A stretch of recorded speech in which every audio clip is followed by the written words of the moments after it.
Hola a todos, ¿cómo están? Y estoy muy feliz y muy contenta de poder traerles este caso clínico que me tocó ver en mis primeros meses de beca y del cual saqué muchos aprendizajes. Partamos entonces.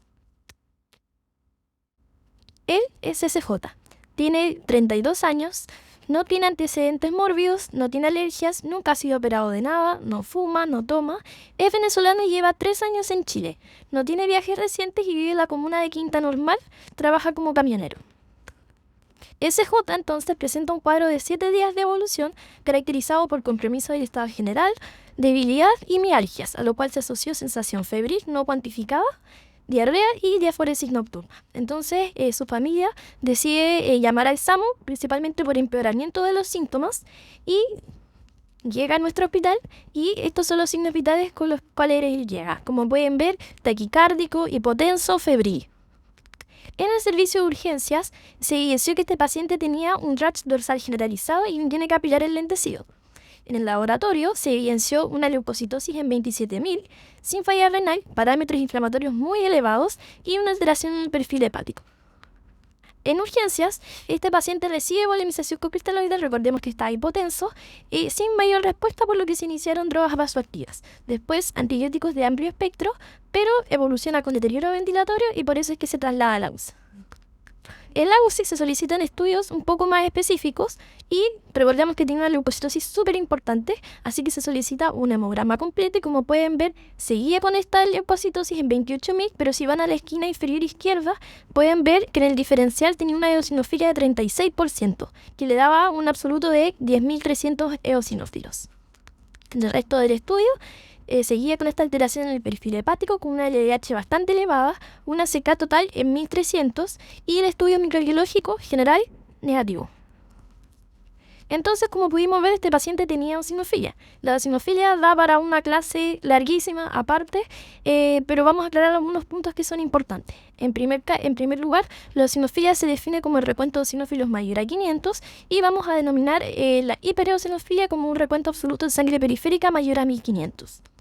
Ahora, va a constituir un síndrome hipereosinofílico cuando a lo anterior se agrega el daño a órgano blanco. Entonces vamos a evaluar esta eosinofilia con dos grandes pilares. Primero, el estudio de daño a órgano blanco y en segundo lugar, la etiología. Partamos entonces con el daño a órgano blanco. En SJ, nuestro paciente se solicitó estudio de daño miocárdico con enzimas miocárdicas y ProNP, lo cual estaba todo elevado. Y de lo gastrointestinal, recordemos que él llevó presentando diarrea. Sin embargo, en la hospitalización no vuelve a presentar nuevos episodios de diarrea y tenía un escáner de abdomen que no tenía hallazgos, por lo que se desestimó ampliar el estudio con una colonoscopia. En lo ventilatorio se solicitó un escáner de tórax, el cual presentaba, como pueden ver ahí, un derrame pleural bilateral con presencia de edema difuso subcutáneo, pero no presentaba estos infiltrados característicos que se pueden ver en el compromiso por la hipereosinofilia. A nivel del sistema nervioso central, tiene un escáner de cerebro, el cual no tenía hallazgos patológicos. Ahora, continuando con el estudio etiológico de esta eosinofilia, podemos ver que también, nuevamente, tenemos muchas causas probables. Obviamente las vamos a subdividir según el nivel de eosinofilia y siempre hay que ir a descartar las causas primarias de las secundarias. Descartar la clonalidad, por así decirlo. Descartar las infecciones. Como vimos, el estudio microbiológico inicial estaba negativo, pero no tenemos que perder en cuenta lo que es el estudio parasitario. Este paciente, como dijimos, no tenía antecedentes de consumo de fármacos, ni historias de alergia ni atopía. Sigamos entonces, sabemos que hasta ahora tenemos un síndrome hipereosinofílico porque tenía un recuento mayor a 1500 y daño a nivel miocárdico. Sabemos que tenía miositis por estas mialgias y esta elevación de la CK, además de GOT, y faltaba alguna pieza clave. Entonces acá es cuando literalmente se nos prende la ampolleta y decimos cuál es la herramienta que como clínicos tenemos que tener siempre a mano, la historia clínica. Decidimos reinterrogar a la familia del paciente porque recordemos que él estaba en UCI y nos encontramos con el hallazgo de que él vivía en Quinta Normal, en estos edificios que son súper largos, súper altos, ¿verdad? Y abajo vendían carne, estos puestos que hay con carne que no sabemos muy bien de dónde venía y que 2 semanas antes había consumido carne de cerdo. Pero ahí es cuando nosotros sospechamos que puede ser alguna parasitosis por el Mintos. Pero entre medio, la CK seguía subiendo, la LDH seguía subiendo y seguía con eosinófilos súper altos.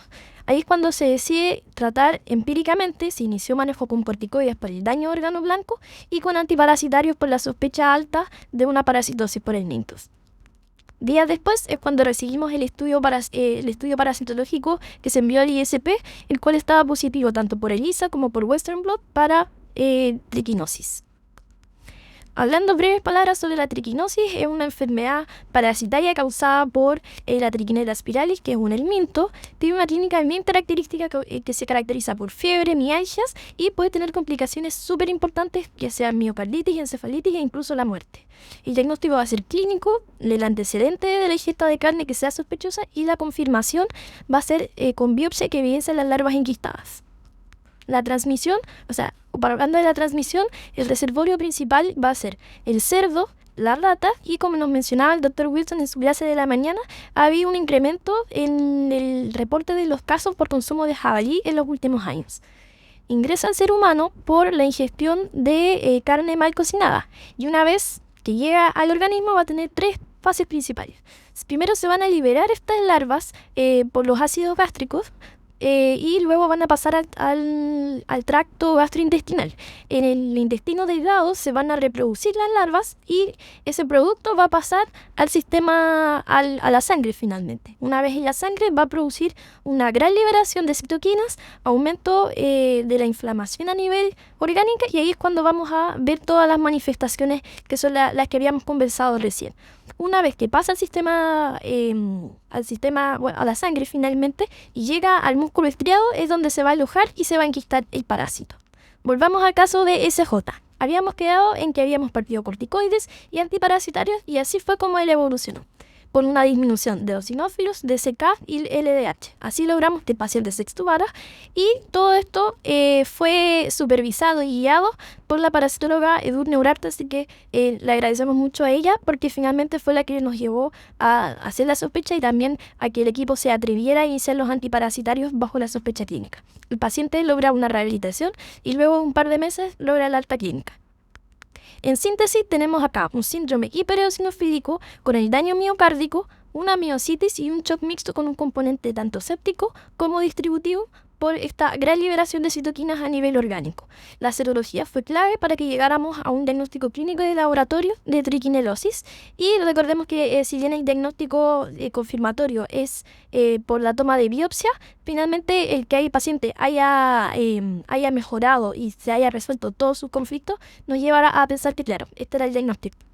Como mensaje clave para la casa, necesitamos tener una sospecha para poder plantearnos una parasitosis y así brindar un tratamiento que sea oportuno y evitar las complicaciones graves.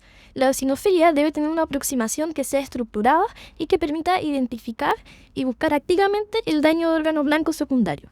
Y por último, no menos importante, la historia clínica va a ser clave para guiar nuestro proceso diagnóstico y descubrir las condiciones sistémicas subyacentes. Muchas gracias.